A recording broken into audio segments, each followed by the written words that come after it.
It's unfolding in your mind. You feel terrible for Trey, but no, the season's not over. Here comes the familiarity of Jimmy onto the field. And then I noticed what a lot of you noticed right away. Oh, wow. But they're just letting Jimmy throw the ball all over the damn place. Exactly. Let Jimmy cook. You didn't let Trey do that.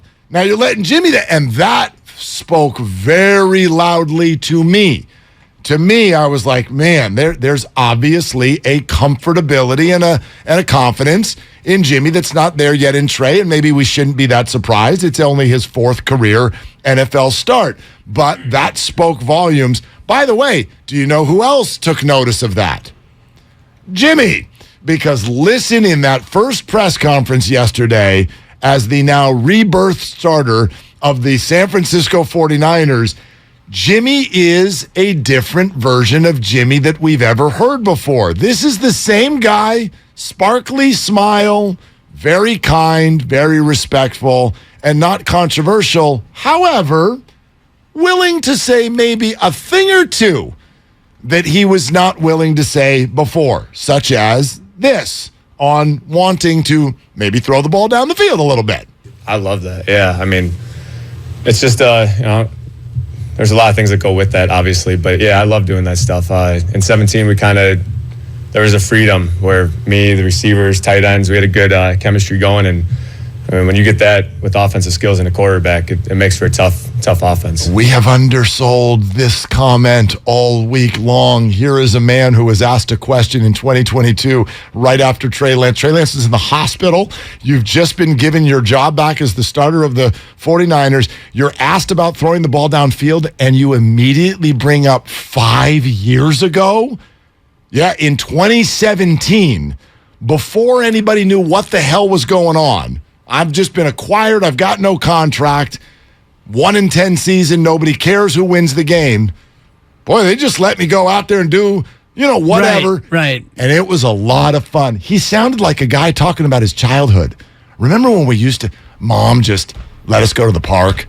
Be home by dark. And we didn't have a cell phone. Be home when the streetlights come on. And it was just like there was a trust. Go play with your friends, and I have confidence that you're going to come back for dinner. That's what he sounded like. He never would have said that until this year. Right, and because it wasn't true until this year. And now in this year, and if you think about it in terms of Jimmy Garoppolo, think about what he's been through. Go back to before last year when the Niners drafted Trey Lance, and they called him and said, yeah, Jimmy, just so you know, we're moving up to draft a quarterback who is going to replace you. We still want you to be here. And, it's important to us that you're here and we want to win with you. But just so you know, at the end of this year, you're pretty much probably going to be gone. He goes all the way through the year. Probably, you get to the last 4 teams in the NFL, and then he goes through his press conference and says, see ya. Well, see ya. What he really meant was see ya in September when I'm back under center in the shotgun. So think about it in terms of Jimmy Garoppolo. They've tried to run him off not once but twice. They ran him off once by drafting his replacement. Then in the offseason, they tried to get rid of him but couldn't. And now here he is back as the backup. But no, now he's the starter.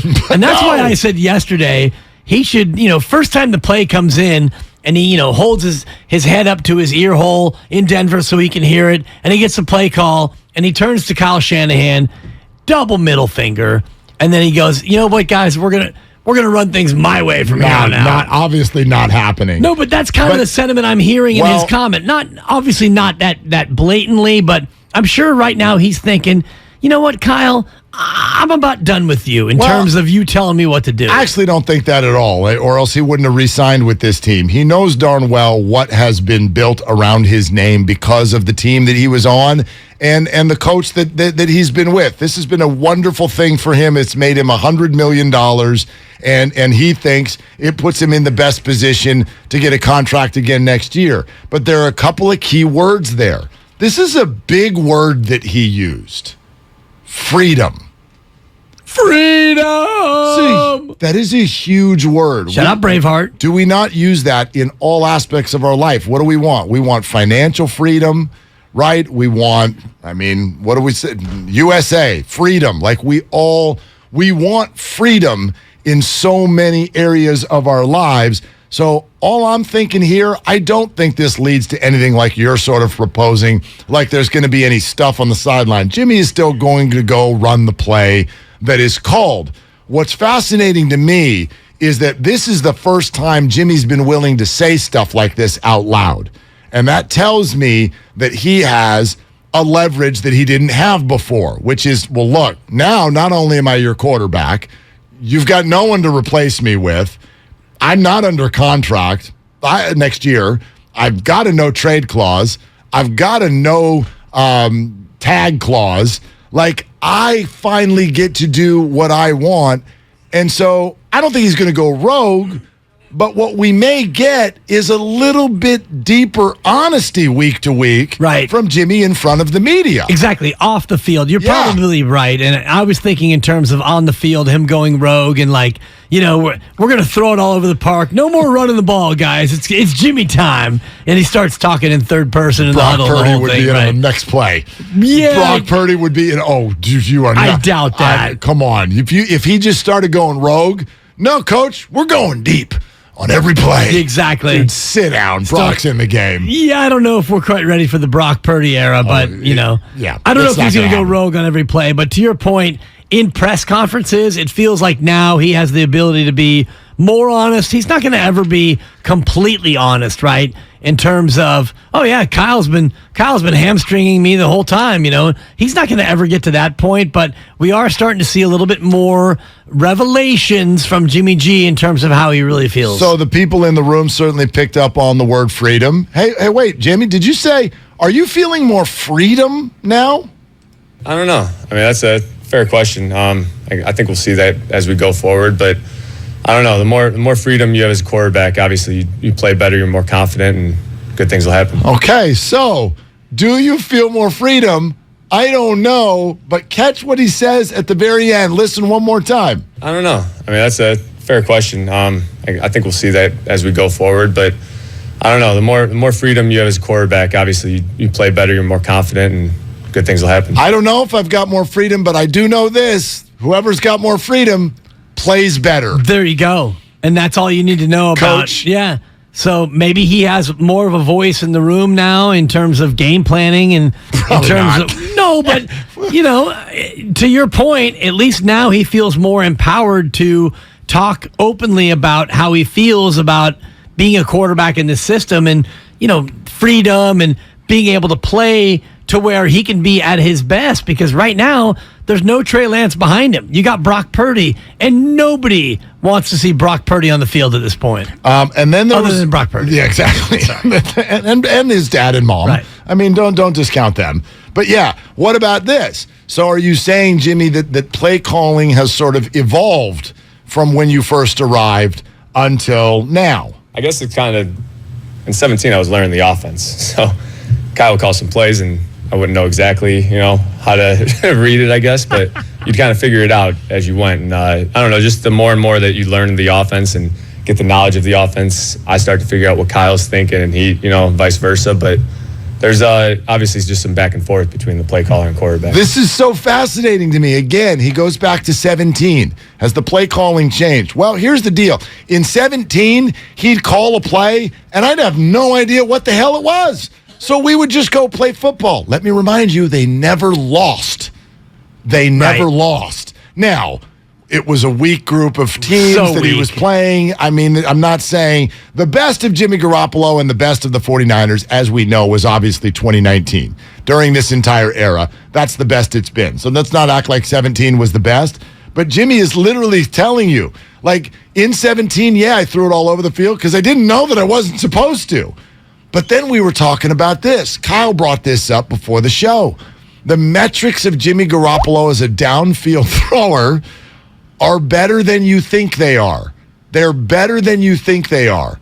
Kyle, do you have a second? What were the percentages that you found with regard to Jimmy Garoppolo as a downfield thrower?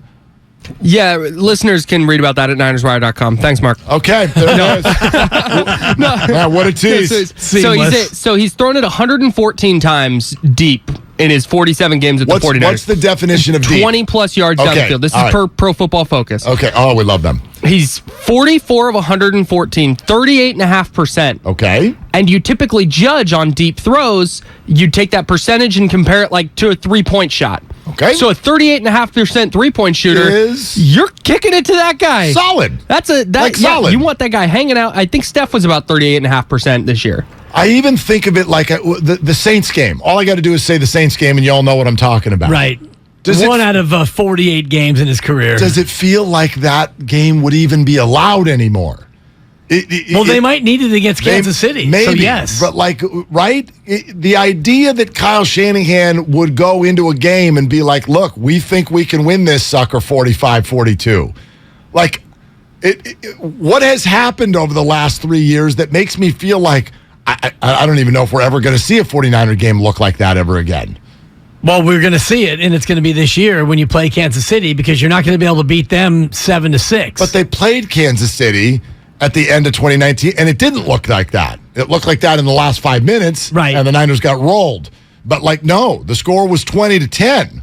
Right, right. In the fourth quarter, it wasn't a shootout. But that's going to be the way that Kyle Shanahan still wants to win these games. He wants to possess it for 38 minutes of the 60 minutes in a game, and he wants to squeeze the life out of the opposing defense. And I think that Denver's going to try to do the same thing on Sunday night, which is why I think that this game is likely going to be an under. But in terms of Jimmy Garoppolo and throwing it all around the park, that's not going to happen with Kyle Shanahan as the play caller. So as much as Jimmy G can opine and dream about 2017 when it was free-flowing and he didn't have to worry about anything really, I don't know if we're going to get to that point this year.